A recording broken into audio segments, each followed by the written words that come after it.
And we're back on the Sports Trigger. Today we're discussing the two clowns that are ex-Alabama quarterbacks, Blake Barnett, Cooper Bateman. Travis, you ready to get into this? Let's do this.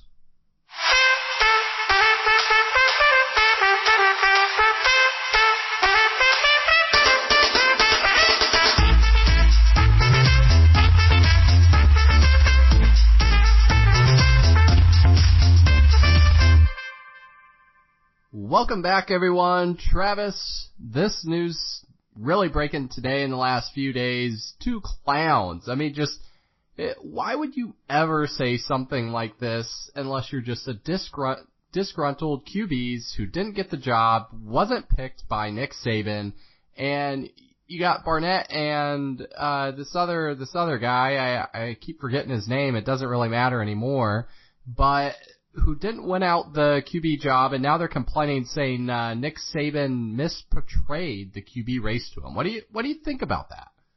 I think it's hilarious and actually perfect timing for them coming out after the Greg Schiano comments coming out that were absolutely ridiculous recently as well. But if there's one person I wouldn't go up against, whether I'm on his team or not, it would be Nick Saban. That man is like the president of the NCAA, and it's complete hogwash, the comments that they're saying. I mean, I understand that you're irritated that you couldn't grab the head job, and maybe you think that you were told certain things that you may or may not have been told, but the bottom line is you weren't good enough, you didn't get it, and, move on. Don't be bitter about it.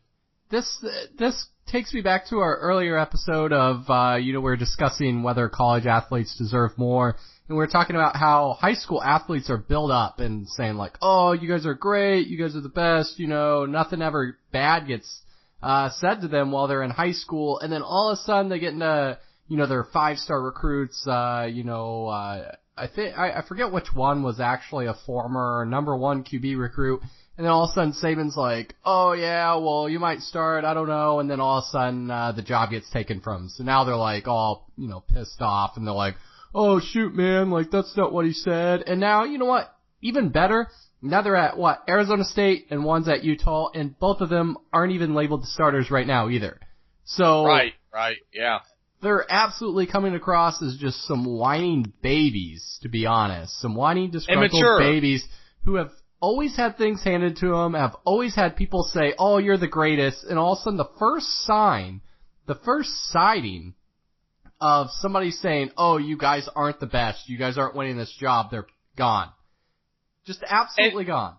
You know what, the one thing I looked up, because I thought this was really intriguing, I was curious, is since Saban has been there at Bama, all of his starting quarterbacks, aside from A.J. McCarron, haven't been one of those, sought-after QB recruits. They haven't been, an ESPN 150 recruit. You're going with Jake Coker, who transferred, Blake Sims, who they made become a quarterback.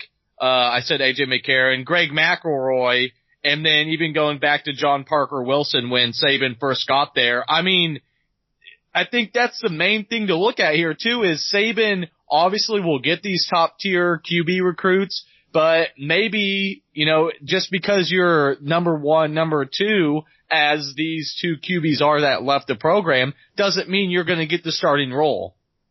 Yeah, and you know what? Saban went with whoever he thought was going to give him the best opportunity to win.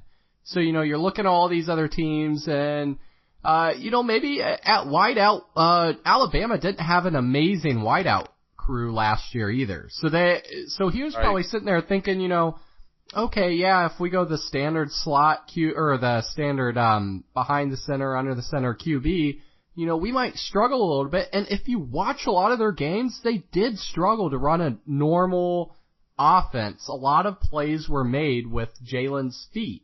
And so, what? He made the right decision.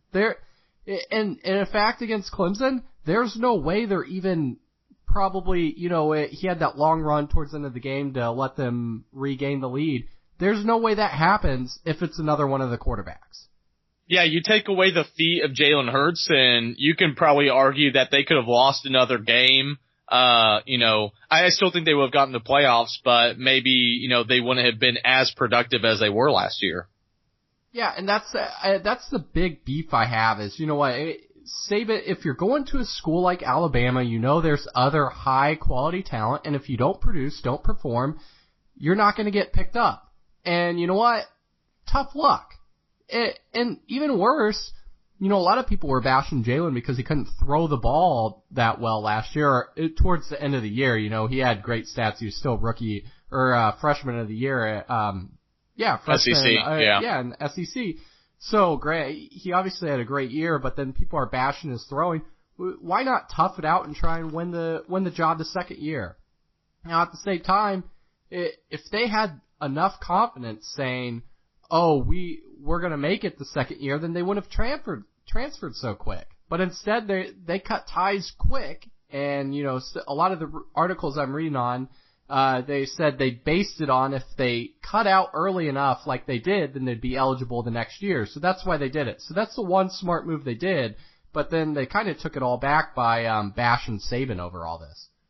Yeah, and kind of like what you said, these are two recruits, and I looked up, Barnett was number 1 overall QB coming out, and Bateman was a year before him, I believe, and he was a number 3. So, these are two guys, granted, Bateman stayed at least 2 years in the program, but these are two guys that had been spoon-fed, you're the greatest, you're going to start, all these different things, you're going to go on to the NFL, so on and so forth.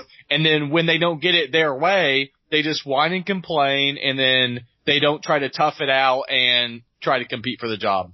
Yeah, just closing this out, I wouldn't have been as upset or just looked at these comments as being ridiculous if, they just left and didn't say anything. Okay, that's one thing. They're just like, you know what, we're not going to play here. I have a better opportunity somewhere else, which apparently, at Utah and Arizona State, they might not even have the opportunity for the starting job there either. So, if they would have just kept quiet, whatever, but then to go back and say these comments about Nick Saban and everything, it's just ridiculous to me. Like, get out of here. Come on. So with that being said, guys, thanks a lot for joining us on the Sports Trigger, and until next time.